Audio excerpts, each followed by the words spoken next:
ফেব্রুয়ারির মধ্যেও সব বই হাতে পাচ্ছে না শিক্ষার্থীরা, তবে প্রয়োজনীয় পাঠ্য বই চলতি মাসের মধ্যেই শিক্ষার্থীদের কাছে পৌঁছে যাবে বলে জানিয়েছেন শিক্ষা উপদেষ্টা ডক্টর ওয়াহিদুদ্দিন মাহমুদ। বিকেলে ওসমানী স্মৃতি মিলনায়তনে জেলা প্রশাসকদের কার্য অধিবেশনে এই কথা জানান তিনি। শিক্ষা উপদেষ্টা বলেন, চর দখলের মতো স্কুল কলেজের পরিচালনা পর্ষদ দখলের চেষ্টা হচ্ছে নতুন করে। এক্ষেত্রে রাজনৈতিক চাপ মোকাবেলা করে স্থানীয় ভালো এবং গ্রহণযোগ্য মানুষদের পর্ষদে নিতে হবে। সুষ্ঠু নির্বাচন করাই সরকারের প্রধান লক্ষ্য। আরও জানাচ্ছেন তামান্না তাহসিন খান। রাজধানীর ওসমানী স্মৃতি মিলনায়তনে ৩ দিনব্যাপী জেলা প্রশাসক সম্মেলনের প্রথম দিনের কার্য অধিবেশন অনুষ্ঠিত হয়। পরে শিক্ষা ও পরিকল্পনা উপদেষ্টা ডক্টর ওয়াহিদুদ্দিন মাহমুদ বলেন, বেসরকারি স্কুল শিক্ষকরা নানাভাবে বঞ্চিত, তারা যেন প্রাপ্য ভাতা পান সেদিকে খেয়াল রাখতে হবে। এপ্রিল মাস থেকে অনুষ্ঠিত এসএসসি পরীক্ষার নিরাপত্তা, বেসরকারি শিক্ষা প্রতিষ্ঠানের ব্যবস্থাপনা কমিটি, শিক্ষার্থীদের হাতে বই পৌঁছে দেওয়া সহ বিভিন্ন বিষয়ে আলোচনা হয়েছে বলে জানান শিক্ষা উপদেষ্টা। আমাদের সরকারের তো প্রধান কাজ হলো সবাই দাবি দেওয়া মেটানো না, বরং একটা সুশাসিত গণতান্ত্রিক ব্যবস্থায় যাতে উত্তরণ হয়।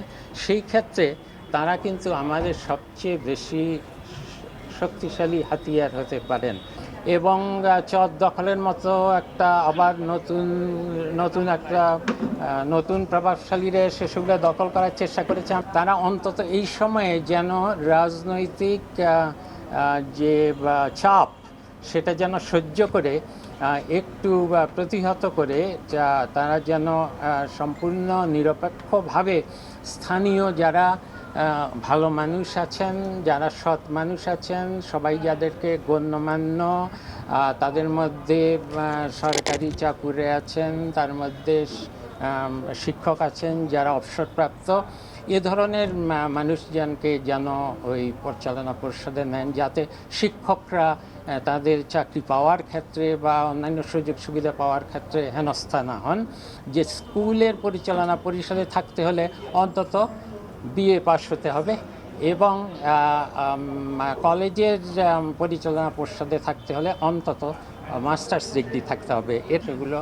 এছাড়া যেগুলোতে বার্ষিক পরীক্ষা হবে সেই বইগুলো কিন্তু চলে যাবে ফেব্রুয়ারি মাসের শেষের দিকে, আমরা আশা করছি। স্বাস্থ্য উপদেষ্টা নূরজাহান বেগম বলেন, জুলাই আগস্টের আন্দোলনে আহতদের মধ্যে যে অসন্তোষ আছে তা 1% বেশি নয়।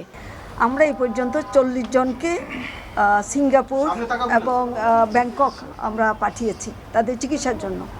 আমরা কখনো টাকার দিকে তাকাই নাই। আমরা যখন এই মিনিস্ট্রিতে প্রথম দায়িত্ব নিয়ে আসি, আমরা জানি না এয়ার অ্যাম্বুলেন্স কোথায় পাওয়া যায়, কিন্তু তড়িৎ গতিতেই আমাদেরকে দিনে দিনে এয়ার অ্যাম্বুলেন্স এনে আমাদেরকে পাঠাতে হয়েছে সিঙ্গাপুরে কিংবা ব্যাংককে।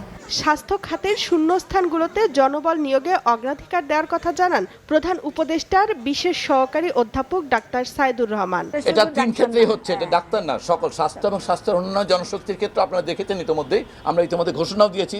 আপনারা দেখেছেন যে কিছুদিন আগে যখন আন্দোলন ছিল যে আমরা শূন্য পদ পূরণের ক্ষেত্রে এই মন্ত্রণালয় এখন সর্বোত্তম এফোর্ট দিচ্ছে। তামান্না তাহসিন খান, এসএটিভি, ঢাকা।